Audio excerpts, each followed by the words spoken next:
Dzień dobry, nazywam się Jacek Osman, witam Państwa na kanale Męskie Rozmowy. W nowym cyklu, który zamierzamy teraz uruchomić, mianowicie Męskie Porady. Zanim zaczniemy, parę słów wyjaśnienia, dlaczego się zdecydowaliśmy na uruchomienie właśnie takiego cyklu. Obserwujemy, że od pewnego czasu bardzo popularne w internecie są różne filmy, które mają za zadanie przygotować ludzi na czas W, tak to nazwijmy. Najczęściej są one kopiowane z amerykańskich prepersów, z tamtymi rozwiązaniami, które uważamy, że nie są najistotniejsze i najważniejsze tak naprawdę do takich przygotowań.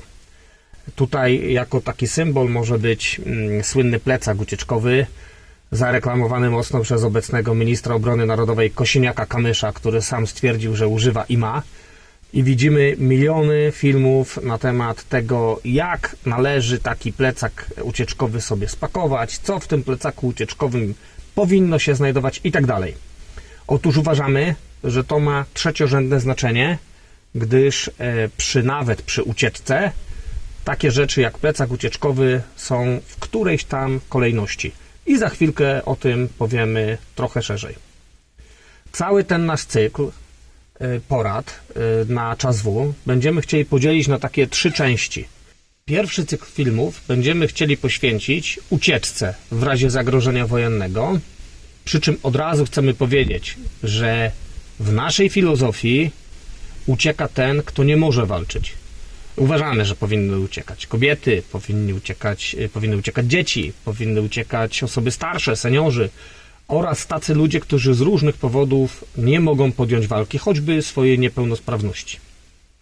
Natomiast jeśli ktoś uważa, że nie identyfikuje się z krajem, że nie zamierza walczyć, nie zamierza ginąć, również uważam, że powinien uciec, żeby nie przeszkadzać. W dalszej części, jak nakręcimy te kilka filmów poświęconych ucieczce, będziemy mówić o tym, jak się przygotować do obrony i o obronie.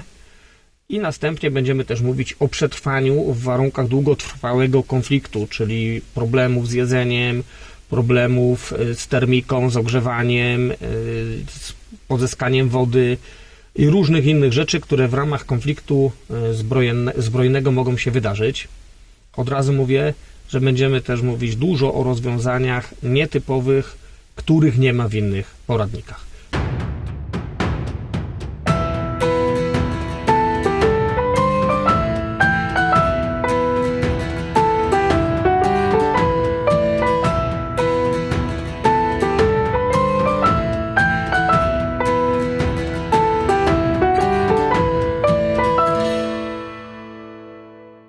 Zacznijmy od rzeczy najważniejszych. Najważniejszą rzeczą według nas jest podjęcie decyzji, kiedy uciekać. Dlaczego to jest decyzja najważniejsza? Ponieważ jeśli naszą decyzję o ucieczce podejmiemy wystarczająco wcześnie, wyprzedzimy działania wojenne, tak naprawdę plecak ucieczkowy nie ma znaczenia, bo jesteśmy w stanie zabrać ze sobą bardzo dużo rzeczy, uciec w sposób komfortowy. Jeśli ktoś ma wykupione mieszkanie, dom w Hiszpanii, w Turcji, w różnych innych dziwnych krajach, co staje się teraz dość popularne, to nie będzie miał problemu z dotarciem tam również transportem lotniczym albo z wypchanym samochodem z całą masą rzeczy, które będą mu potrzebne i zwiększą jakiś jego komfort. Niestety, jeśli podejmiemy tą decyzję za późno, może być problem, ponieważ poruszanie się drogami będzie utrudnione, zaraz sobie w dalszej części o tym powiemy, będzie ruch wojsk, mogą nastąpić jakieś ostrzały, czy bombardowania również na tych drogach, co też znamy choćby z historii. W związku z tym sugerujemy, żeby tą ucieczkę, jeśli chcemy ją przeprowadzić w sposób komfortowy, rozpocząć odpowiednio wcześniej. I tu kluczowe jest pytanie, kiedy to jest to wcześniej. Biorąc pod uwagę wszystkie nowoczesne konflikty, musimy zdać sobie sprawę z jednej rzeczy. Dziś nie da się znienacka zaatakować drugiego kraju. Tak naprawdę nigdy się nie dało. Zawsze poprzedzały to koncentrację wojsk, zawsze poprzedzały to przygotowania. I teraz tego typu sytuacje musimy uważnie śledzić. Taka koncentracja wojsk trwa minimum 1,5 miesiąca. Minimum, może trwać dłużej. I skąd wiemy, że to już ten czas na ucieczkę? Biorąc za przykład Ukrainę, takie koncentracje wojsk przy granicy ukraińskiej miały miejsce wielokrotnie, ale tak naprawdę dopiero ta ostatnia była taką wojenną, przygotowaniem bezpośrednim do wojny. Całe szczęście żyjemy w czasach epoki informacyjnej i możemy sobie śledzić to, co piszą dziennikarze i odpowiednio sobie te informacje adaptować. Zwróćmy uwagę na następujące rzeczy. Pierwsza rzecz, będą pisały nam media, że to zgrupowanie jest silniejsze niż te, które były wcześniej przy okazji ćwiczeń. Następną rzeczą, jaką obserwujemy, media społecznościowe, ale również te klasyczne media i reakcja naszej armii na te działania. Jeżeli będziemy widzieli koncentrację wojsk, wiadomo, że nawet w odpowiedzi na ćwiczeniach będzie koncentracja wojsk, ale jeżeli będziemy widzieli, że to jest coś większego, że gromadzi się tych żołnierzy więcej, że więcej powołuje się rezerwistów, to już możemy wiedzieć, że coś się dzieje. Następnie patrzymy na ruchy dyplomatyczne wykonywane przez naszych polityków. Jeżeli widzimy, że nagle oni zaczynają dużo jeździć, dużo się spotykać z zagranicznymi dyplomatami, robić dużo konsultacji, to już wiemy, że coś się dzieje. Następnym takim kluczowym punktem dla nas to będzie wycofywanie zagranicznego personelu z terytorium Polski. Jeżeli kraje, zwłaszcza te dobrze poinformowane, takie jak Stany Zjednoczone, Wielka Brytania czy Francja, stąd ewakuują swój personel, to znaczy, że już powinniśmy uciekać i być oczywiście do tej ucieczki wcześniej przygotowani. Zaraz powiemy, jak to zrobić. Ostatnim dzwonkiem, naprawdę ostatnim, jest wycofanie personelu dyplomatycznego. Jeśli inne kraje zaczynają z Polski wycofywać personel dyplomatyczny, to tak naprawdę to jest ostatni dzwonek na ucieczkę i już może się okazać, że ta lotnicza, jeśli kupimy sobie bilet na drugi dzień, już może być za późno. Musimy takie ruchy zacząć wyprzedzać. Tutaj należy powiedzieć jeszcze jedną ważną rzecz. Jeśli nie jesteś kobietą, dzieckiem, seniorem, a jesteś mężczyzną w wieku poborowym, o tchórzliwym nastawieniu, który nie zamierza walczyć za ojczyznę, to jeśli nie uciekniesz zdecydowanie wcześniej, zanim zacznie się robić gorąco, to nie uciekniesz. Dlaczego? Dlatego, że będziesz miał zablokowane konto, zablokowaną możliwość wyjazdu i tak dalej. Jeśli ktoś w to nie wierzy, polecam fragment wywiadu z szefem BBN-u Jackiem Siewierą, który był nakręcony w programie Didaskalia. Króciutka przebitka. Możliwości ucieczki z Polski w razie wojny, czy on ma szansę faktycznie przejść? Pomysł zakłada blokady kont bankowych, paszportów i dowodów poborowych. Pomidor. Pomidor. A, pomidor. Czyli jest coś na rzeczy. Kwestie mobilizacji. Czy to jest wyznacznikiem do ucieczki, że już trwa mobilizacja naszych żołnierzy? To nie jest. Tak jak we wrześniu 1939 roku polski rząd zwlekał z rozpoczęciem mobilizacji i zbyt późno ją ogłosił, tak samo zrobił ukraiński rząd przy tym zagrożeniu wojennym teraz w 2022 roku.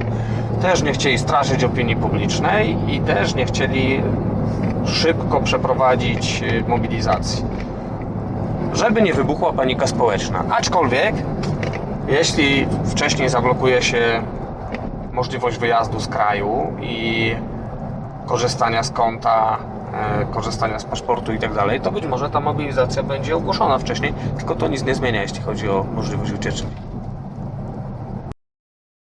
Odnośnie zdrowych mężczyzn w wieku poborowym uciekającym z kraju, warto dodać jeszcze dwie istotne rzeczy, które weźcie panowie sobie pod rozwagę.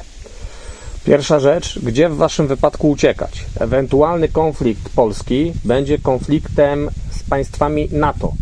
Jeśli więc uciekniecie do jakiegokolwiek kraju NATO, to istnieje duża szansa, że was stamtąd deportują. Jeśli wydaje wam się to nierealne, to spójrzcie na to, jaka narracja panuje, często przez was podkręcana, odnośnie Ukraińców przebywających w Polsce.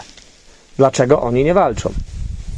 I teraz wyobrażam sobie, że jeśli uciekniecie na przykład do Francji czy Hiszpanii, to zanim te kraje zdecydują się wysłać swoje wojska w ramach artykułu 5, chętniej będą walczyć do ostatniego Polaka. Więc to, czy to Was uratuje, nawet gdyby Wam się udało wcześniej wyjechać, przed wszystkimi sankcjami i zamkniętymi granicami, czy Was to uratuje przed deportowaniem do kraju? Nie sądzę. Jeśli już mam coś polecać, polecam Kenię, albo Tanzanię, albo Republikę Południowej Afryki. Kolejna ważna kwestia to jest wybór miejsca, w które chcemy uciekać. Tak naprawdę mamy dwie opcje. Ucieczka za granicę i tutaj warto, żebyśmy sobie wybrali kraj, który raczej nie będzie objęty konfliktem, co też nie jest proste. Albo ucieczka gdzieś w kraju do jakiegoś naszego bezpiecznego schronienia. Co to znaczy bezpieczne schronienie? To znaczy, że wybieramy sobie takie miejsce, które raczej nie będzie celem militarnym, czyli nie będzie położone wzdłuż głównych dróg, głównych miast, punktów ewentualnego oporu. Możemy sobie, patrząc na mapę, tak naprawdę z dużą dozą prawdopodobieństwa zaplanować, jakby taka ewentualna linia frontu szła. Oczywiście w kilku wariantach, czy to tylko idzie z okręgu kaliningradzkiego, czy nie daj Boże Rosjanie przełamali też obronę na zachodniej Ukrainie i również idzie nam od strony granicy ukraińskiej, ale w takim czy innym przypadku wiemy, że tak naprawdę celami będą bazy wojskowe, będą duże miasta. To, czego najbardziej się boimy na wypadek godziny W, to jest zablokowanie w oblężonym mieście, gdzie jest ciężko przeżyć, są duże bombardowania, jest głód, jest problem z wodą i tak naprawdę bardzo duże ryzyko śmierci. Więc jeśli mamy małą wioseczkę, do której nie opłaca się wkraczać żadnym wojskom, zwłaszcza że nie jest tam po drodze, to jest to dobre miejsce do naszego przetrwania. Takie rozwiązanie daje też różne możliwości, czyli uprawa pola, jakichś warzyw, różnego rodzaju roślin, które też będziemy dalej w tych wątkach o przetrwanie polecali, co warto hodować, bo jest proste w hodowli i daje duże możliwości, jeśli chodzi o wykarmienie rodziny. Tam też można hodować jakieś zwierzęta i tak dalej, i tak dalej. Natomiast co muszą spełniać oba te miejsca? Tak naprawdę musimy mieć możliwość szybkiego dotarcia tam. Przy czym, jeśli będziemy wyjeżdżali późno, to transport lotniczy, jeśli mówimy o zagranicę, o wyjeździe za granicę, może być już niemożliwy. W związku z tym albo jesteśmy nastawieni na to, że wyjeżdżamy dużo wcześniej, ale zawsze powinniśmy mieć plan awaryjny, gdyby coś nie poszło, bo z różnych powodów może nie pójść, choćby ktoś z rodziny może się rozchorować, nie nadawać się do transportu, albo lot nam odwołają, więc musimy mieć zrobioną alternatywę kołową. Każda taka droga, każda trasa zawsze musi być na zasadzie trasy głównej i trasy zapasowej. Czyli nawet jeżeli wiemy, że jest najkrótsza droga, jest taka i taka, to musimy mieć pewną alternatywę na wypadek, gdyby coś na tej naszej głównej trasie się stało. Teraz, jeśli chodzi o wybór miejsca za granicą, żebyśmy mieli też na względzie, że na przykład nasza zachodnia granica niestety ma ten minus, że wiele jednostek wojskowych dużych było ulokowanych na tamtym terenie. Żaganie, Świętoszowy itd., itd. W związku z tym może się okazać, że te drogi, którymi się będziemy chcieli poruszać, czyli autostrady, raz, że będzie kupę punktów kontrolnych, jeśli nie wyjedziemy sobie zbyt wcześnie, dwa, że będzie dużo transportów wojska i to przemieszczanie się może nie być tak sprawne i może trzeba będzie właśnie korzystać z tych dróg alternatywnych, czyli poruszanie się jakimiś drogami lokalnymi. Tutaj jeszcze będziemy sobie później mówić w związku z tym o doborze samochodu odpowiedniego do tego. Na razie tak tytułem tylko nakreślenia. To samo, jeśli gdzieś uciekamy sobie blisko, czyli nie chcemy wyjeżdżać za granicę. też musimy mieć trasę główną i trasę zapasową. Jak również warto by było, jeśli uciekamy blisko, żeby mieć transport główny i transport zapasowy. Czyli jeśli na przykład naszym transportem głównym jest samochód, to na wypadek, gdyby przyszło wojsko i zarekwirowało nasz piękny terenowy samochód, to muszę mieć możliwość dojechania tam chociażby rowerem. Kolejna bardzo ważna rzecz. Wszyscy jesteśmy przyzwyczajeni do zdobyczy technologicznych, takich jak GPS. Wszyscy poruszamy się na GPS-ie. W warunkach W, a nawet przed, GPS nie będzie działał. Jeśli ktoś z Was w to nie wierzy, no to wrzucamy tutaj przebitkę paru doniesień internetowych na temat zakłócania GPS-u przez Federację Rosyjską. Wojska Federacji Rosyjskiej mają świetnie opanowaną walkę radioelektroniczną, bardzo mocno ją rozwijają i takie próby już teraz w czasie pokoju były wielokrotnie na terenie Europy stosowane przez Federację Rosyjską. W związku z powyższym, nawet w przypadku przygotowań do wojny, będą utrudniali Wam ewakuację, zakłócając GPS-a po to, żeby spowodować większy chaos. Co nas wtedy ratuje? Stara szkoła poruszania się po mapie. I warto byłoby już treningowo, jeśli macie wybrane jakieś miejsce, wiecie, gdzie chcecie jechać, pojechać tam kilka razy po mapie, zarówno drogą główną, jak i drogą zapasową. Oczywiście będzie to wymagało umiejętności zorientowania mapy, być może nawet narysowania sobie dokładnej marszruty,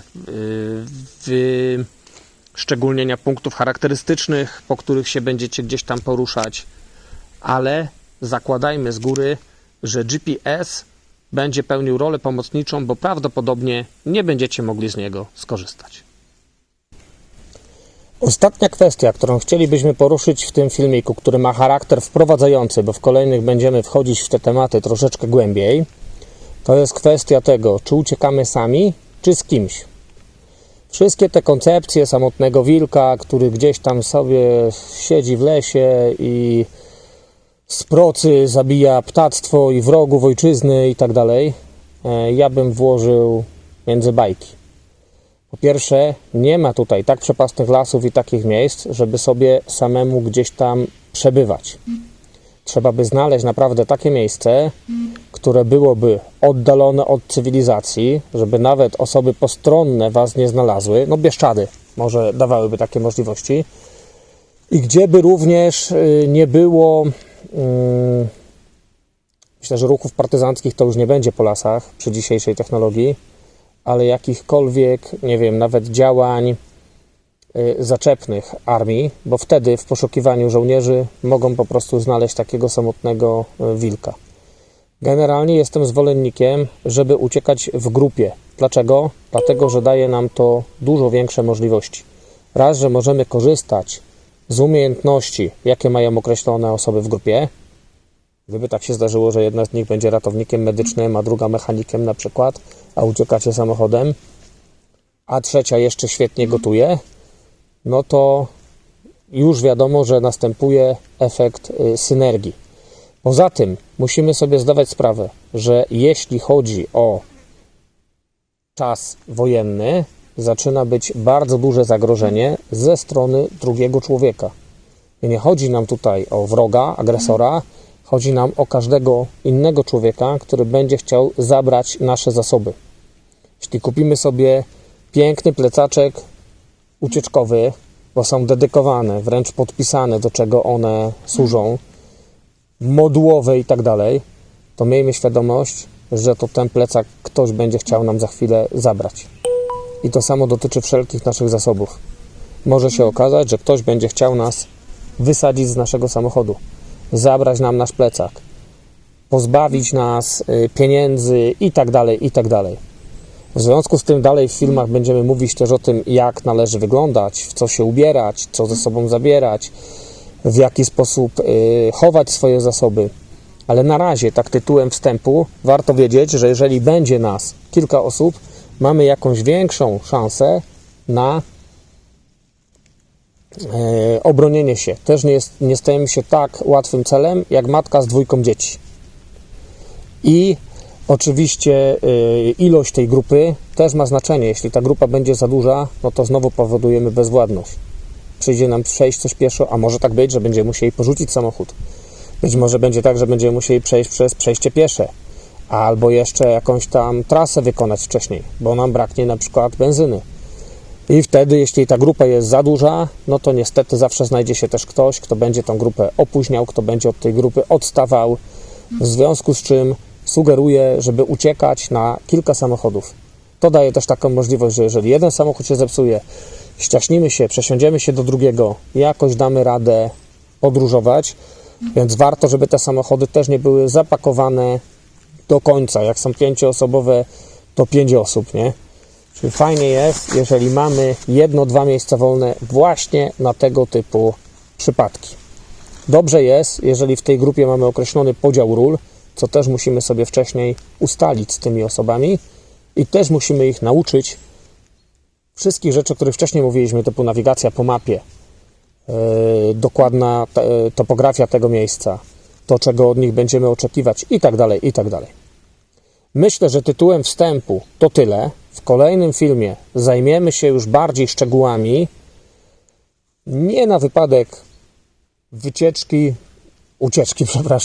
dużo wcześniej przed zaistnieniem konfliktu, bo wtedy możemy sobie zabrać co tylko chcemy, jak mówiłem, pojechać wypchanym busem, tylko bardziej się skupimy na tym, co robić, jeśli trochę przespaliśmy ten moment. Jeżeli uciekamy, a jest już późno, mogą być checkpointy, pewne blokady na drogach, bandy rabunkowe i tak dalej, i tak dalej. Powiemy sobie trochę o środkach transportu, o paliwach alternatywnych, co zastosować, jeśli braknie nam benzyny, o plecaczkach ucieczkowych, które też nie będą miały takiego zastosowania jak klasycznie, i również o walucie, przy czym waluta w takiej sytuacji również jest alternatywna i również warto mieć tego świadomość. Dziękuję Państwu za uwagę i mam nadzieję, że do zobaczenia w następnym filmie.